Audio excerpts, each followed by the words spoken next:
मित्रों, आज एक बहुत संवेदनशील और गंभीर मुद्दे की तरफ हम आपका ध्यान आकर्षित करना चाहते हैं। इंडी गठबंधन के आचरण की उच्छृंखलता और उद्दंडता तो हम सब देख ही रहे थे। अब उनसे जुड़े हुए लोगों की अपराध में संलिप्तता भी पूरा देश देख रहा है। और यहां सिर्फ अपराध की संलिप्तता नहीं है, बल्कि अपराध करने की उनकी हिम्मत और हिमाकत और उसके बाद उसे संरक्षण देने की इंडी गठबंधन के दलों की सियासत, ये भी बड़े दुखी और भारी मन से देश देख रहा है। उत्तर प्रदेश में अयोध्या में हम सब ने देखा कि समाजवादी पार्टी के एक नेता मोहित खान के ऊपर किस प्रकार नाबालिग के साथ बलात्कार का आरोप लगा, और उसके ऊपर हमने ये देखा कि संवेदनशीलता तो छोड़िए, किस निर्लज्जता के साथ उसके ऊपर राजनीति की गई।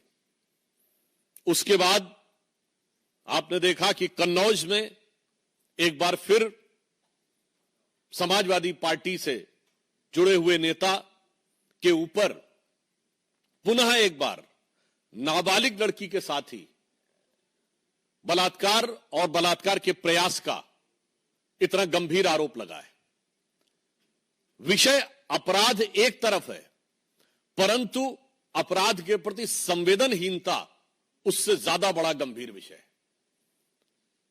कन्नौज के इस प्रकरण के ऊपर पहले समाजवादी पार्टी का यह कहना कि उससे हमारा ऐसा संबंध है, वैसा संबंध है नहीं है। जहां तक अखिलेश यादव जी की उनकी संवेदना की चिट्ठी तक अवेलेबल है, और उससे अधिक गंभीर बात है कि समाजवादी पार्टी की एक नेत्री ने यह तो स्वीकार किया ही कि कन्नौज का आरोपी उनकी पार्टी का पूर्व नेता है, उसके साथ एक बहुत ही संवेदनहीन और अशोभनीय बयान भी दिया कि 15 वर्ष की वह लड़की कौन सी नौकरी प्राप्त करने के लिए रात में गई थी। मुझे लगता है कि ये समाजवादी पार्टी की जो असली फितरत है और जो उनकी इस प्रकार के अपराधियों को कवर फायर देने में जो उनकी सीमा है, उसको वो दर्शाता है। हम ये कहना चाहेंगे कि उत्तर प्रदेश में एक दौर में समाजवादी पार्टी के नेता ने कहा था, 2 लड़कियां जिनके साथ बलात्कार हुआ था, उन्हें न्याय नहीं मिला था, तो उन्होंने आत्महत्या कर ली थी। उसके बावजूद एक ऐसा असंवेदनहीन बयान दिया था कि लड़कों से गलती हो जाया करती है। आज मैं कहना चाहता हूं कि यूपी के जो 2 लड़के हैं, जो चुनाव के समय कहते थे 2 लड़के, उन लड़कों के साथ के जो लोग हैं वो गलती नहीं अपराध कर रहे हैं। और जब से ये 2 लड़कों की ताकत बढ़ी है, तब से अपराधियों की हिम्मत और हिमाकत भी उसी अनुपात में बढ़ती हुई नजर आ रही है।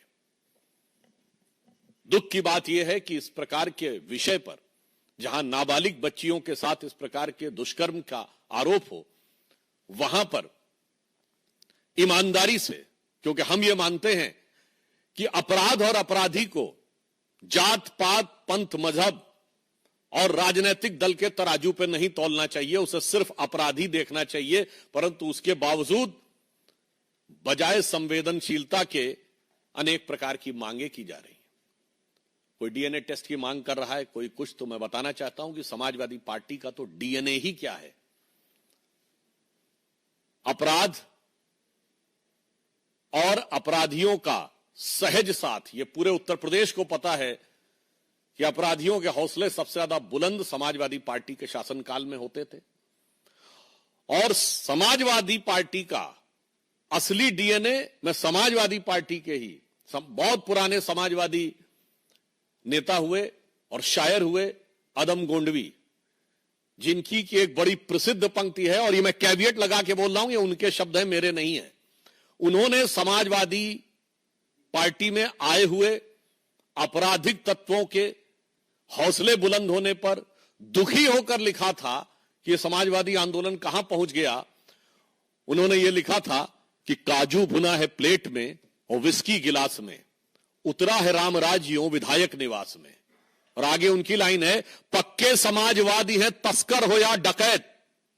मैं कैविएट लगा के बोल रहा हूं, उनकी लाइन है, मेरी नहीं। पक्के समाजवादी हैं तस्कर हो या डकैत, कितना असर है खादी के उजले लिबास में।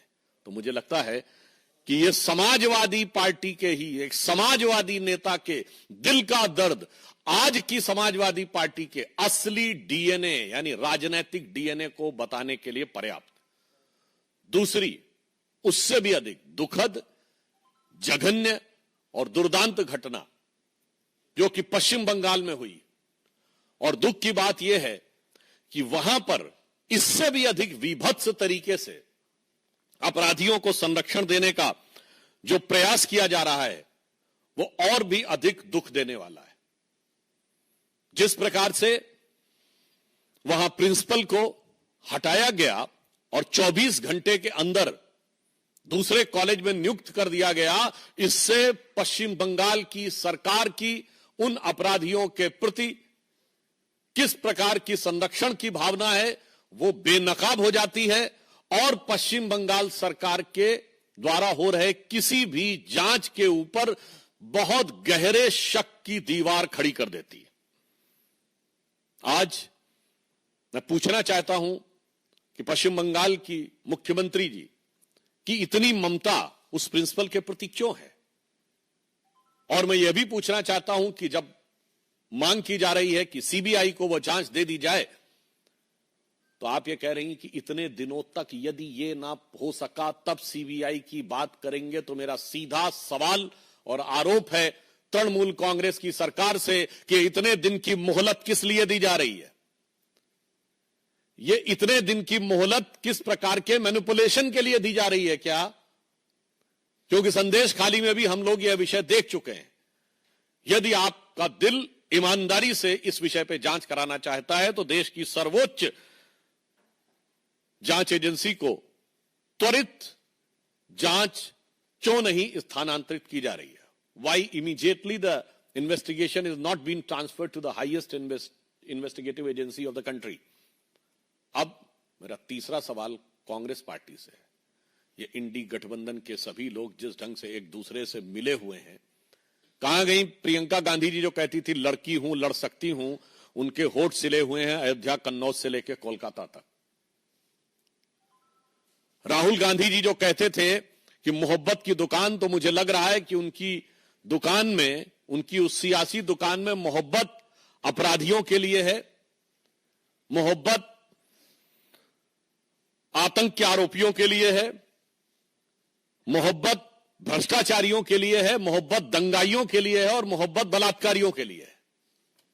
अगर एक शब्द में कहें तो ये इंडी गठबंधन के सभी दल एक दूसरे के अपराध को कवर करने के लिए, जिसे हम लोग एक भाषा में कहते हैं ना, कवर फायर।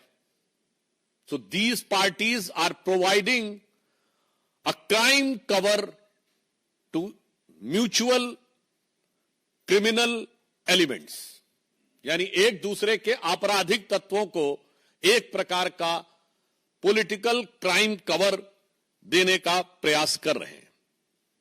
हम पुनः यह कहना चाहेंगे कि आप विपक्ष में हो या सत्ता में हो, हम विपक्ष में रहें या सत्ता में रहें, इस प्रकार के विषयों के ऊपर संवेदनशीलता से बात होनी चाहिए, राजनीति के हिसाब से नहीं।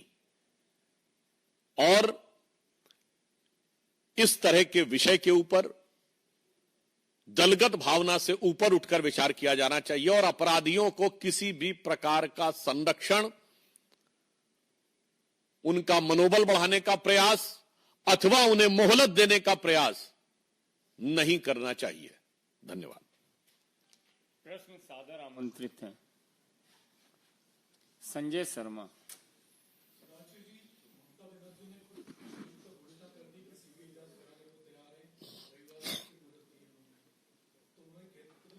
यही तो हमारा सवाल है, ये इतने दिन की मोहलत किस लिए दी जा रही है?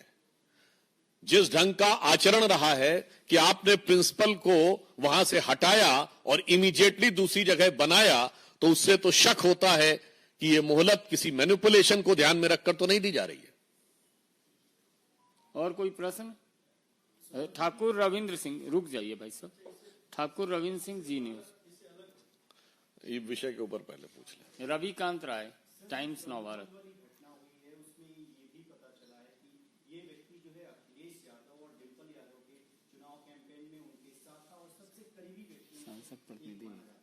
देखिए, जानकारी तो ये है पब्लिक डोमेन में कि वो डिंपल यादव जी के सांसद प्रतिनिधि भी रहे।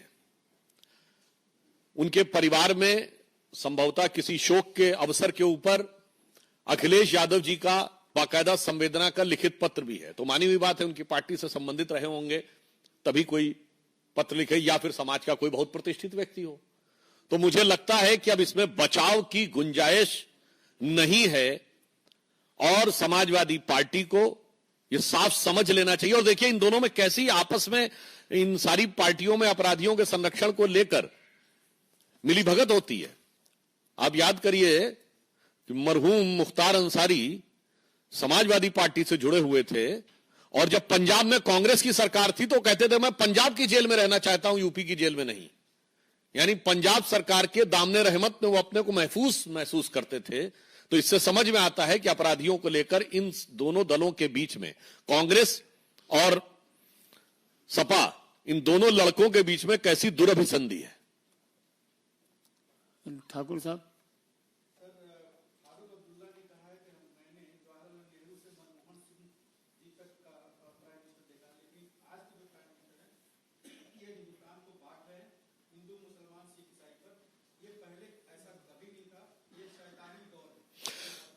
मुझे लगता है कि फारूक साहब इस समय भारत के सबसे सीनियर नेताओं में से एक हैं। वो अगर अपने मुंह से बोलें कि मैंने नेहरू जी से लेकर मनमोहन सिंह तक का समय देखा है, तो नेहरू जी की अध्यक्षता में तो भारत के विभाजन का प्रस्ताव पारित हुआ था। तो इससे ज्यादा हास्यास्पद, आधारहीन और तर्कहीन बयान ही नहीं हो सकता कि नेहरू जो अंतरिम सरकार का नेतृत्व 2 सितंबर 1946 को कैबिनेट मिशन प्लान के तहत उन्होंने स्वीकार किया था। और फारूक साहब के सुलभ संज्ञान के लिए बता दूं कि भारत विभाजन का प्रस्ताव 4 जून 1947 को पारित हुआ, जिस समय अंतरिम सरकार का नेतृत्व खुद जवाहरलाल नेहरू कर रहे थे। और कश्मीर के जो 2 हिस्से गए वो भी उन्हीं के जमाने में गए। फैक्ट यह है कि आज का दौर इस देश के प्रति दुर्भावना रखने वाले जो शैतानी ताकतें हैं, उनके लिए खौफ का दौर है। यतीन्द्र शर्मा,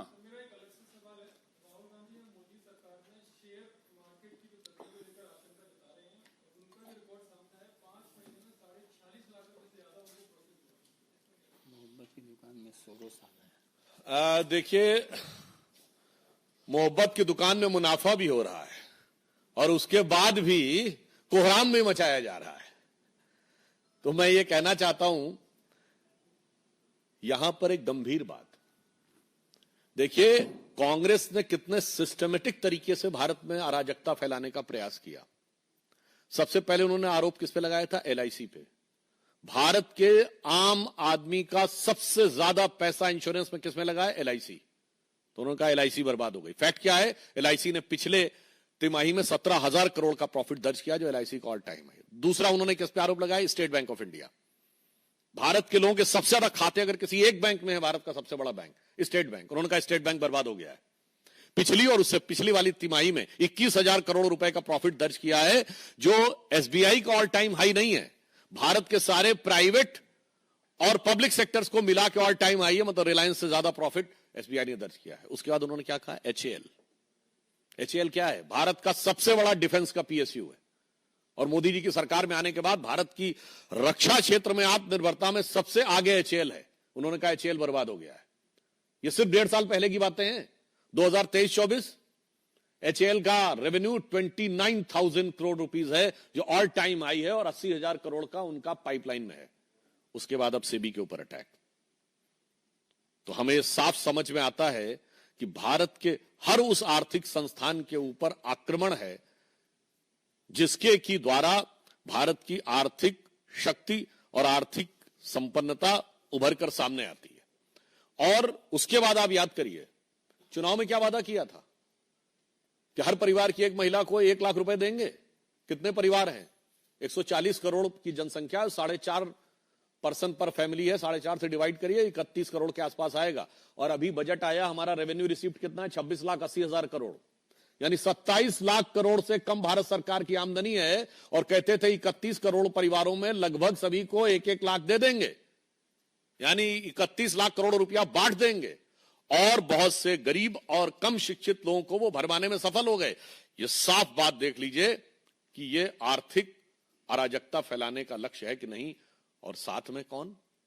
मैं कांग्रेस से पुनः ये बात जो कह चुका हूं रिपीट करना चाहता हूं, हमेशा विदेशी कंपनियों के साथ आप क्यों खड़े रहते हैं? आज से 40 साल पहले यूनियन कार्बाइड के साथ 84 में कांग्रेस खड़ी थी, बोफोर्स के साथ 87 में कांग्रेस खड़ी थी, हॉविट्जर के साथ कांग्रेस खड़ी थी, अगस्ता वेस्टलैंड के साथ कांग्रेस खड़ी थी, हिंडनबर्ग के साथ कांग्रेस खड़ी है, बीबीसी के साथ कांग्रेस खड़ी थी। जॉर्ज सोरस का सुर और कांग्रेस का सुर बिल्कुल एक है। वो भी कहता है मोदी को हटाना है हर कीमत पे, और इनका भी कहना है मोदी को हटाना है। और जितने भी आरोपी विदेश में भ्रष्टाचार के आते हैं वो कांग्रेस के ही प्रथम परिवार से कनेक्टेड क्यों आ जाते हैं? चाहे वो वॉरेन एंडरसन हो, टोबियो कॉट्रोची हो, ग्वाइडो हेस्को हो, क्रिश्चियन मिशेल हो। तो मैं कहना चाहता हूं ये विदेशी कंपनियों से कौन सा याराना